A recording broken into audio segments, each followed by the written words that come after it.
किसान मजदूर एकता, किसान मजदूर एकता। किसान भाइयों, जब पहले मोदी जी कहा करते थे, मित्रों, भाइयों बहनों, मैं आपको 15-15 लाख रुपए दूंगा, मैं आपको रोजगार दूंगा, किसी को मिले क्या लाख रुपए, 15 लाख रुपए, किस तरह से इसके जो घोषले थे, उसके बाद ये काले कानून लागू किए। किसान किस तरीके से 70 दिन से ज्यादा बॉर्डर पे बैठा हुआ है, बीजेपी का कोई नेता सामने नहीं आ रहा, कोई अपना छोटे से छोटा पद त्यागने के लिए तैयार नहीं है। उसके बाद देवीलाल का वंशज अभय सिंह चौटाला जी ने जो किया, हम उनको सलाम कर, क्रांतिकारी सलाम करते हैं। अब जो ये 45 साल की क्रांतिकारी टीम 3 दिन इलाके में घूम करके जो प्रोग्राम कर,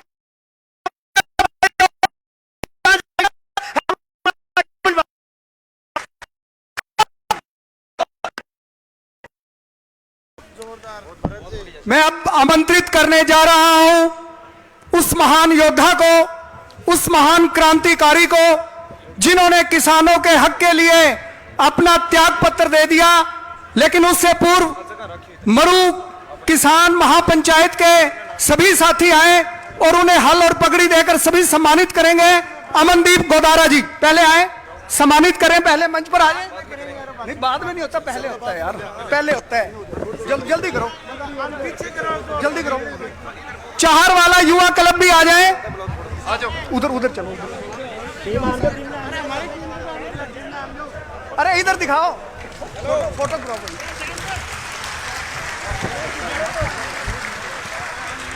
भाई अभय सिंह चौटाला, भाई अभय सिंह चौटाला, भाई अभय सिंह चौटाला, ताऊ देवीलाल, ताऊ देवीलाल,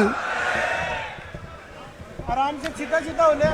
चाहर वाला युवा साथी क्लब भी आए और वो भी हल भेंट करेंगे। चाहर वाला युवा क्लब जो है, कृपया मंच पर आए, पीछे हट जाएं, आने दे आगे भैया।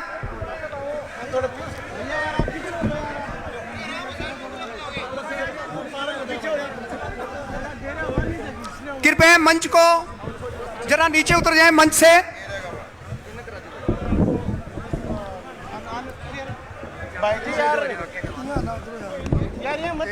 अरे धक्का ना करो, अब आप सेट कर देना ना भाई, पीछे करिए। सम्मानित करने के बाद सभी युवा साथी पीछे चले जाएं, भाई साहब को आने दें। भाई अभय सिंह चौटाला, भाई अभय सिंह चौटाला, किसान मजदूर एकता, किसान मजदूर एकता। धन्यवाद चौधरी अभय सिंह चौटाला जी, अपने ओजस्वी विचारों से आपको संबोधित करेंगे भाई अभय सिंह चौटाला जी। ये माइक सेट करो, माइक सेट।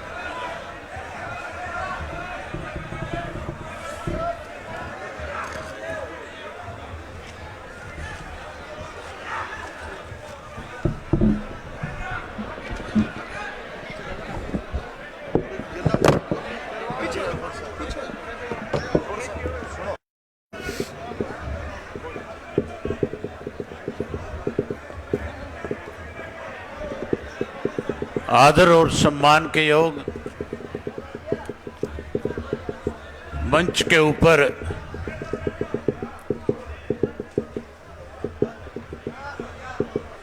किसानों की आवाज को बुलंद करने वाले, किसान की आवाज को देश के प्रधानमंत्री तक पहुंचाने वाले, इस किसान आंदोलन में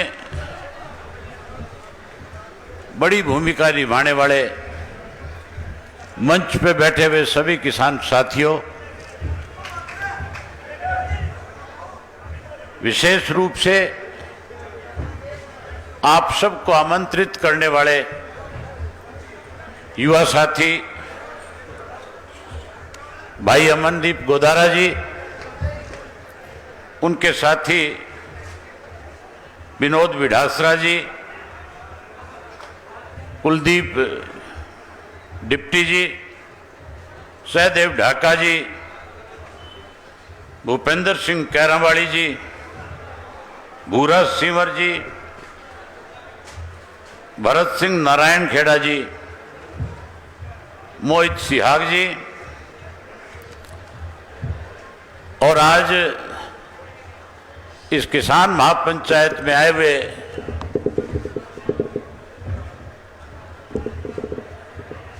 आदरणीय बुजुर्गों, नौजवान साथियों, पत्रकार छायाकार दोस्तों, मेरे से पहले जितने साथी बोलने वाले थे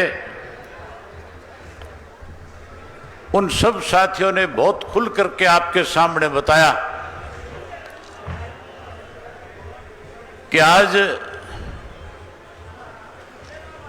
पिछले 74 दिनों से लगातार दिल्ली के चारों तरफ जो हरियाणा, उत्तर प्रदेश और राजस्थान से लगती हुई सीमाएं हैं, जिन्हें आज केंद्र की सरकार ने बॉर्डर का नाम दे रखा है, लाखों की संख्या में किसान इकट्ठा होकर के आज 5 वर्ष की आयु से लेकर के 85 वर्ष तक के बुजुर्ग कैसे कृषि के 3 ये जो काले कानून बनाए गए, ये कानून वापिस हो, इसके लिए लगातार आंदोलन चला रहे हैं। जहां आंदोलन चला रहे हैं वहीं देश के प्रधानमंत्री से बारी बारी शांत प्रिय ढंग से बैठ करके प्रधानमंत्री से अपने किए हुए वायदों को याद दिलवाने का काम कर रहे हैं। हैरानी की बात है, हमारे देश के प्रधानमंत्री ने सत्ता में आने से पहले पूरे भारतवर्ष का जब भ्रमण कर रहा था, जब लोकसभा का पहला चुनाव लड़ रहा था, हर मंच से एक ही बात कहते थे कि आज देश का किसान कमजोर होता जा रहा है, देश के किसान की अनदेखी हो रही है। कहते थे कि अगर भारतीय जनता पार्टी इस देश में सत्ता में आई, वायदा किया था हमारे देश के प्रधानमंत्री ने, किसान के खेत की फसल का जो लागत मूल्य है उससे 50% ज्यादा देकर के किसान को मजबूत करने का काम करूंगा। लोगों ने विश्वास किया, भरोसा, लोगों ने वोट दिया, प्रदेश और देश में सत्ता सौंप, देश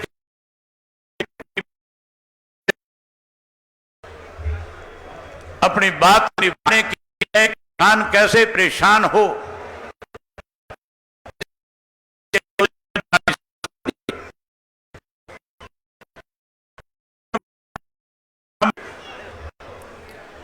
हर व्यक्ति इस चिंता में था कि पता नहीं इस बीमारी से कितना बड़ा नुकसान देश का, दुनिया का होगा। हालात भी इस किस्म के थे। जब दुनिया में यह बीमारी बढ़ रही थी, हिंदुस्तान में चंद लोग इस बीमारी की चपेट में थे। अमेरिका में हजारों लोग रोज इस बीमारी की वजह से अपनी जान गंवा रहे थे। इंग्लैंड में, इटली में, फ्रांस में, जर्मनी में लाइन लगी हुई थी मरने वालों की। हमारे देश में उस वक्त में केवल 500-700 ऐसे मरीज थे जो कहीं कोरोना की चपेट में थे। हम तो ये सोच रहे थे कि हमारे देश का प्रधानमंत्री देश में लॉकडाउन लगा करके जहां इस देश को बचाने का काम करेगा, वहीं इस देश के गरीब जो लोग हैं, जो मजदूरी करके अपना पेट भरते हैं, उनके लिए कोई अच्छी घोषणा करने का काम करेगा। देश के प्रधानमंत्री ने वायदा किया था कि मेरे सत्ता में आने के बाद पढ़े लिखे नौजवान 2 करोड़ बच्चों को हर साल रोजगार नौकरी दूंगा। लेकिन इस कोरोना की आड़ में करोड़ों की संख्या में लोग जो रोजगार से जुड़े हुए थे, इस देश के प्रधानमंत्री ने उन्हें बेरोजगार करने का काम किया। हम तो ये उम्मीद कर रहे थे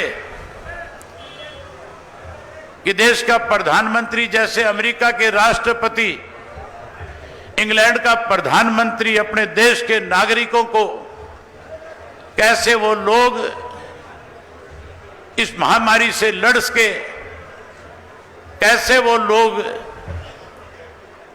आने वाले समय में देश को मजबूत बनाने के लिए आगे बढ़ सके।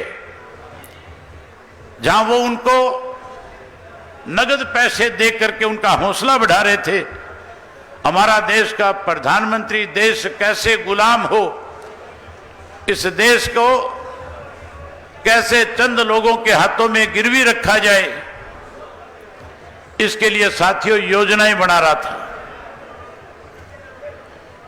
मेरे से पहले जैसे जयवीर जी गोदारा ने कहा कि इस देश में सब कुछ बंद था, यहां हालांकि हालत इस किस्म की थी देश की कि जो गांव में बड़े बुजुर्ग इकट्ठे बैठ करके हुक्का पिया करते थे, जो आपस में ताश खेल करके टाइम पास करते थे, इस कोरोना के वक्त में हुक्के का तंबाकू भी मिलना बंद हो गया था। बीड़ी की दुकान बंद थी, लोग परेशान थे। अलग अलग प्रदेशों के मुख्यमंत्री रोजाना देश के प्रधानमंत्री से गुहार लगाया करते थे, कहते थे कि हमारे प्रदेश की हालत इस किस्म की होगी कि हम अपने कर्मचारी को पैसा नहीं दे सकते। कर्मचारियों की तनख्वाह काटी जा रही थी। अनेक लोग जो इस देश में अलग अलग फैक्ट्रियों में, अलग अलग इंस्टीट्यूट में जो काम करने वाले थे, उन्हें नौकरी से निकाल दिया गया था। वहां केवल और केवल इस देश को बचाने में अगर कोई सबसे ज्यादा मेहनत कर रहा था, हम अखबार में पढ़ते थे, टीवी में देखते थे, सोशल मीडिया पे खबरें आती थी कि आज देश की आर्थिक स्थिति लगातार कमजोर होती जा रही है, कारखाने बंद हैं। अंबानी और अडानी की हालात भी इस किस्म के हो गए थे कि पता नहीं आने वाले समय में तुम्हें और कौन कौन सी दिक्कत और कठिनाइयों का सामना करना पड़ेगा। साथियों, जब देश की आर्थिक स्थिति कमजोर हो गई थी, तो इस देश को आर्थिक रूप से अगर मजबूत, उस कोरोना की महामारी में किसी ने सबसे ज्यादा देश को मजबूत किया तो उसका नाम केवल किसान था। किसान ने कोरोना की परवाह किए बिना दिन रात खेत में जाकर के काम करके न केवल देश को आर्थिक रूप से मजबूत बनाया, बल्कि इस कोरोना की महामारी से उस लड़ाई को जीतने का काम भी किसान ने किया। हमारे देश में जब आर्थिक रूप से देश को मजबूत किसान कर रहा था, देश का प्रधानमंत्री कैसे देश का किसान कमजोर हो, उसके लिए 3 अध्यादेश लेकर के आया। साथियों, मुझे भी विधानसभा में 20 साल हो गए। विधानसभा के सदस्य के रूप में जब भी कोई इमरजेंसी अध्यादेश लाने की बजाय सेशन के पहले बिल पेश करवा के उस पर चर्चा के लगा करके फिर राष्ट्रपति के पास भेजने का काम करते थे। लेकिन यह पहली दफा है कि कोई अधिवेशन नहीं बुलाया गया, किसी राजनीतिक पार्टी के साथ कोई चर्चा नहीं की गई, किसी किसान संगठन को देश के प्रधानमंत्री ने बुला करके पूछा नहीं। अपने तौर पे बड़े बड़े पूंजीपति जो हैं, जो बड़े इंडस्ट्रियलिस्ट हैं, जिनको कॉर्पोरेट घराने कहा जाता है, उनके जो सीईओज थे उनको बुलाया। उनको बुला करके उनसे बातचीत करके एक ड्राफ्ट तैयार कर लिया, एक बिल तैयार करवा लिया। बिना कैबिनेट की मीटिंग करे राष्ट्रपति के पास उन दस्तावेजों को भेज करके पहले राष्ट्रपति से मोहर लगवाई, पहले अध्यादेश जारी करवाए। जब अध्यादेश जारी हो जाता है, जब राष्ट्रपति के दस्तखत हो जाते हैं, तो फिर साथियों उस कानून को लोकसभा में पेश करके, उस बिल को, उस अध्यादेश को ला करके सरकार की मजबूरी हो जाती है उन बिलों को पास करवाने की। इसीलिए जहां लोकसभा से बहुमत के बलबूते पे इस बिल को पास कराया, राज्यसभा में जहां डर था कि यह बिल कहीं गिर ना जाए, आने वाले समय में तेरी सरकार के सामने कोई संकट ना खड़ा हो जाए, हमारे इस देश के प्रधानमंत्री ने राज्यसभा में प्रजातंत्र की धज्जियों को उड़ा करके उस बिल को बिना बहुमत के भी पास करवाने का काम किया। आज उसी का नतीजा है कि पूरे देश का किसान देश के प्रधानमंत्री के खिलाफ लगातार लंबे समय से आंदोलन कर रहा है, लड़ाई लड़ रहा है। तीनों इस तरह से हमारे देश में लागू रहे तो आने वाले समय में किसान को अपनी जमीन बेचने पे मजबूर होना पड़ेगा। हमारे यहां पे बहुत सारे ऐसे लोग, ऐसे राजनीतिक लोग हैं जो बारी बारी किसानों के बीच में जा रहे थे, जो किसानों के धरने में शामिल हो रहे थे, कह रहे थे कि अगर किसान की सरकार ने अनदेखी करी, अगर किसान की बात तो सरकार ने सुना नहीं, तो हम लोकसभा और विधानसभा से इस्तीफा देकर के किसान के साथ खड़े हो जाएंगे। लेकिन हैरानी की बात है, हमारे प्रदेश के मुख्यमंत्री ने बड़ौदा का जब उपचुनाव चल रहा था, तब वहां लोगों को बरगलाने के लिए यहां तक भी कहा कि अगर एमएसपी खत्म होगी तो पहला मुख्यमंत्री मैं होऊंगा जो मुख्यमंत्री के पद से इस्तीफा देने का काम करूंगा। जहां वो इस्तीफा देने की बात कर रहा था, वहीं उसके सहयोगी जो कहीं अपने आप को चौधरी देवीलाल के पच्चीलों पे चलने वाले बता रहे थे, जो कह रहे थे कि हम चौधरी देवीलाल की नीतियों को लागू करेंगे, वो भी अखबार के माध्यम से कहते थे एमएसपी खत्म नहीं होने देंगे, अगर एमएसपी खत्म होगी तो हम सत्ता से बाहर हो जाएंगे। साथियों, ये जो बिल है, इन बिलों में साफ लिखा हुआ है कि अगर ये बिल इसी तरह से लागू रहे तो आने वाले समय में ये आपकी जो मंडियां बनी हुई है, ये सारी मंडियां समाप्त हो जाएंगी। प्राइवेट लोगों के हाथ में मंडियां आ जाएंगी। यहां पे बहुत बड़े बड़े घराने, अंबानी, अडानी, केएफसी जैसे, मैकडोनल्ड जैसे अपने ऑफिस खोल लेंगे और किसान के साथ जाकर के उसका फसल का एग्रीमेंट करेंगे, और फसल का एग्रीमेंट करने के बाद जहां उस किसान की फसल को औने पौने दाम में खरीदेंगे, वहीं उस एग्रीमेंट के तहत उस किसान से उस जमीन पे अंगूठे लगवाएंगे। कैसे उसकी जमीन ली जाए, कैसे उस किसान की जमीन को बैंक के गिरवी रखा जाएगा, के बाद कैसे ली जाए,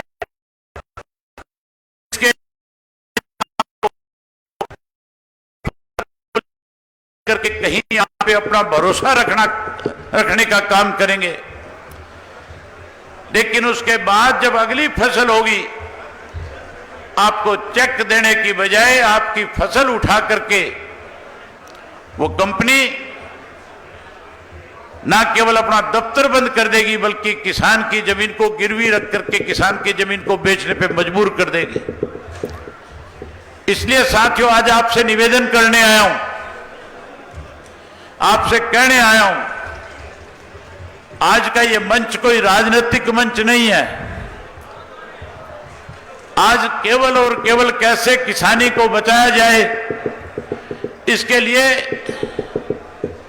जो भी साथी आज इस किसान की लड़ाई में हजारों की संख्या में यहां इकट्ठा हुआ है, मैं सबसे पहले उन सब का शुक्रिया अदा भी करता हूं और उसके साथ साथ आपसे एक बात कहना चाहता हूं। किसान मोर्चा की तरफ से 6 तारीख को देश बंद की बात कही गई है और 6 तारीख कल का दिन है। हमारे यहां राजस्थान की सीमाएं लगती है। मैं उम्मीद करूंगा कि जितनी भी राजस्थान की सीमाएं हमारे साथ लगती है, कल के दिन किसी एक भी रास्ते से कोई व्यक्ति हमारे हरियाणा में प्रवेश ना कर सके। इसके लिए अपने साथ लगते हुए रास्तों पे 11 बजे से लेकर के 3 बजे तक पूर्ण रूप से बंद रखने का काम करना। जहां बंद रखने का काम करना, वहीं उसके साथ साथ किसान मोर्चा का अगला क्या आदेश है, उसके लिए भी जिस तरह आज इकट्ठा हुए उसी तरह दोबारा फिर लामबंद होकर के अगले आदेश की भी पालना करना। मेरे से पहले इस बात का जिक्र चल रहा था कि अभय सिंह ने इस्तीफा दे दिया। मंच राजनीतिक नहीं है, लेकिन फिर भी एक बात खुल करके बताना चाहता हूं। जब हरियाणा प्रदेश की पिछली विधानसभा का सेशन था और उस सेशन के अंदर सरकार की तरफ से एक प्रस्ताव लाया गया, जिम्मेवारी विपक्ष की बनती थी। जब किसान की अनदेखी हो रही थी, किसान के खिलाफ काले कानून बना दिए गए थे, उन काले कानूनों का विरोध विपक्ष के लोगों की जिम्मेवारी बनती थी। मैंने अपनी तरफ से कॉलिंग अटेंशन मोशन दिया, मैंने अपनी तरफ से प्राइवेट बिल ला करके भी किसान के खिलाफ बनाए गए तीनों कृषि कानूनों का विरोध किया। मैंने प्राइवेट बिल ला करके कहा कि इस पे चर्चा होनी चाहिए, इन प्राइवेट बिलों के ऊपर चर्चा करो और चर्चा करने के बाद इस पे वोटिंग करो। लेकिन मेरा प्राइवेट बिल डिसअलाउड करने की बजाय ये कह करके ठंडे बस्ते में रख दिया कि इस पे आने वाले समय में विचार करेंगे। मेरा जो कॉलिंग अटेंशन था उसको डिसअलाउड किया।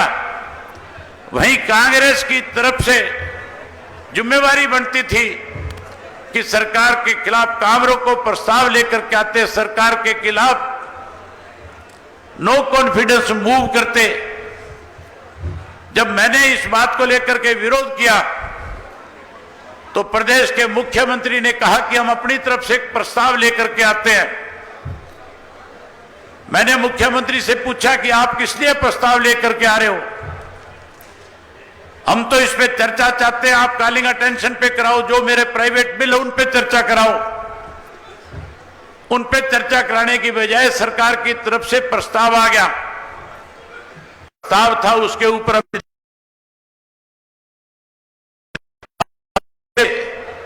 जो लोग बारी बारी से धरनों पे गए थे, हम उन लोगों को इस बात के लिए मजबूर करते कि आप सरकार के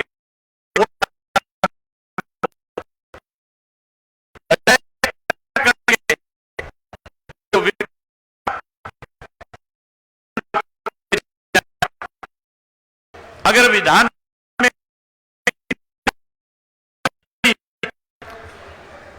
40 मिनट लगातार बारी बारी से बहुत सारे यूट्यूब के दिखाए जाते हैं, लगातार 40 मिनट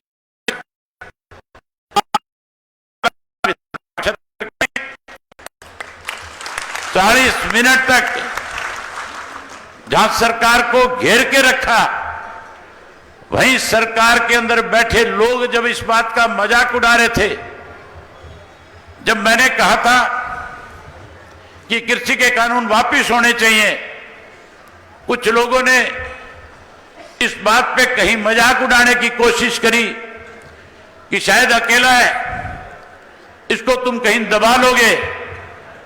लेकिन साथियों, लड़ाई किसान की थी, इसलिए मैंने विधानसभा से वॉकआउट करने की बजाय सरकार को घेर करके मजबूर करने का काम किया था। मैंने उसी दिन फैसला कर लिया था कि जिस सरकार के अंदर इस तरह के काले कानून बनाए जा रहे हों, जिस प्रदेश की असेंबली के अंदर विपक्ष अपनी भूमिका अच्छे ढंग से नहीं निभा रही हो, मैं उस असेंबली का मेंबर ना रह करके इस किसानों की लड़ाई में किसान के साथ खड़ा होकर के इस विपक्ष को भी और सत्ता पक्ष को भी बाहर से लड़ाई लड़ करके मजबूर करने का काम करूंगा। मैंने जब अपने साथियों के सामने इस बात की चर्चा करी तो सब साथियों ने मुझे यही सलाह दी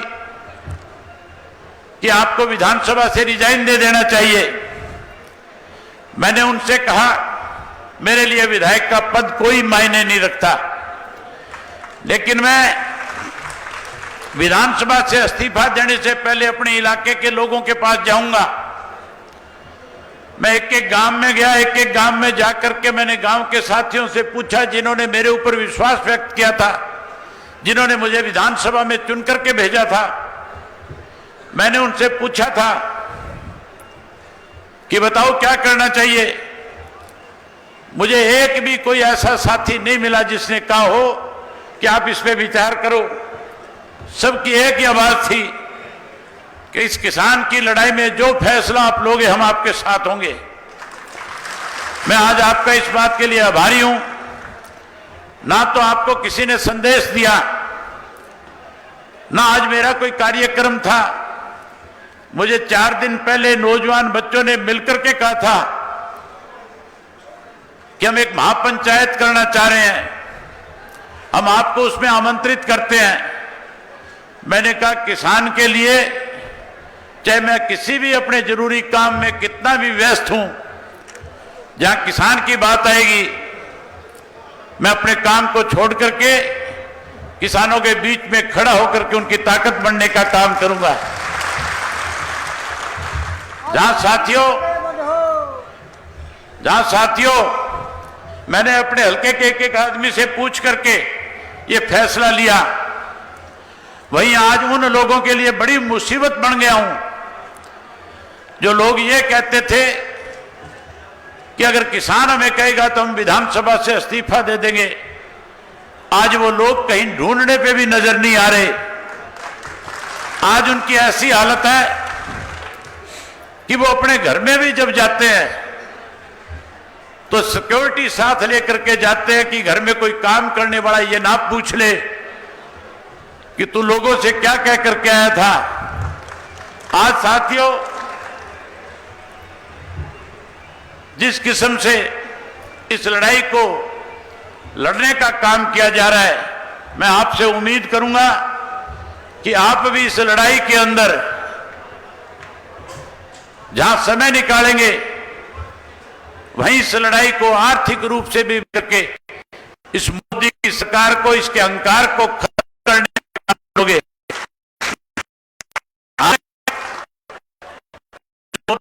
पहली बार पढ़ने नहीं दी, आपने मोदी को सबक सिखाने का काम किया था।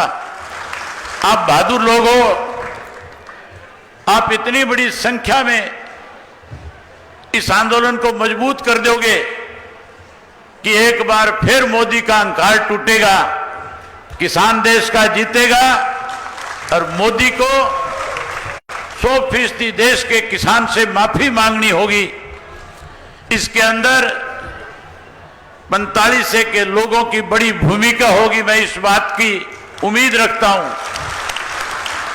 मेरा मन था कि आपके साथ और बहुत सारी बातें करूं, लेकिन गांव में एक और कार्यक्रम है। गांव के अंदर भी आज किसान जन जागरण अभियान शुरू हो रहा है।